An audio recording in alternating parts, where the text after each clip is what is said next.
Coming up today in Cameroon's breaking news, Scandalous, Cameroon among African governments rushing to recruit Trump-linked lobbyists. This release is based on the analysis of foreign policy news press.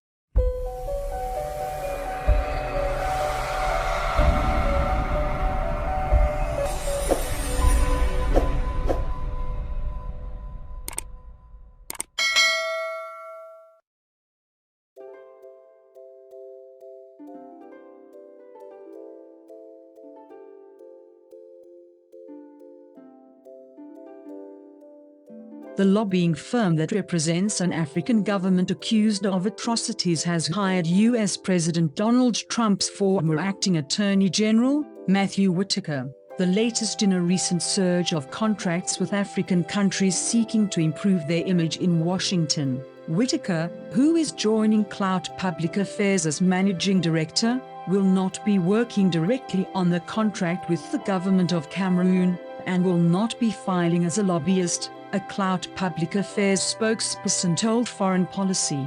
Clout finalized the contract well before Whitaker joined the firm, but human rights activists say Whitaker's hiring will bring outsized influence to a firm looking to burnish Cameroon's image in Washington, as its government faces accusations of widespread human rights abuses against civilians. Clout Public Affairs, a firm organized by former aides to Texas Republican Senator Ted Cruz, last month signed on to lobby for Cameroon for $55,000 a month in 4-month increments until the contract is cancelled, according to public disclosure filings with the U.S. Justice Department. The firm, according to the contract, will provide public relations services to help cultivate a favorable image for Cameroon's government, to include placing targeted op-eds in conservative-oriented outlets in order to foster a robust and growing partnership narrative into the future. The Clout spokesperson said,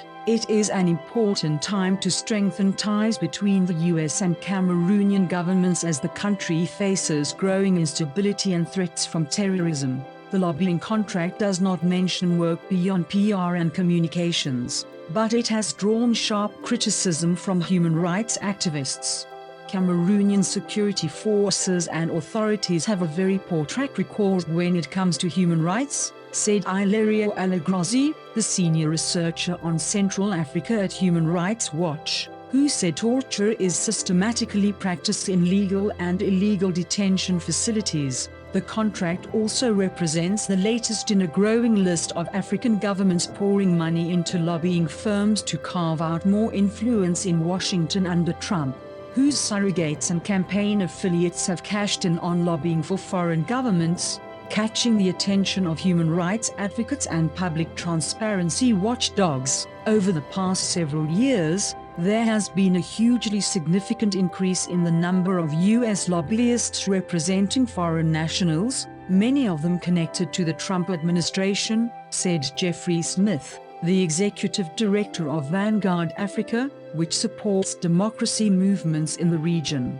Many of Trump's fundraisers and supporters have struck it rich in this sector, often working on behalf of the world's worst human rights abuses, said Smith, who has done work on behalf of Cameroonian opposition figures. He cited Zimbabwe, which hired the Trump-linked lobbying group Ballard Partners in a bid to scrap long-standing U.S. sanctions, as well as Clout's work for Cameroon. In Washington, this sort of access to Trump, whether perceived or real, is a hugely lucrative endeavor, Smith said. It's difficult to say how such lobbying efforts have yielded results yet in Zimbabwe's case, as it is still under U.S. sanctions. Cameroon's government has spent at least $940,027 on lobbying and PR work in the United States since the start of 2017, according to Anna Masoglia, a researcher who works on the Foreign Lobby Watch project at the Center for Responsive Politics, CRP. Cameroon also maintains a lobbying agreement with the global law firm Squire Patton Boggs, tracking public disclosure filings under the Foreign Agents Registration Act, FARA.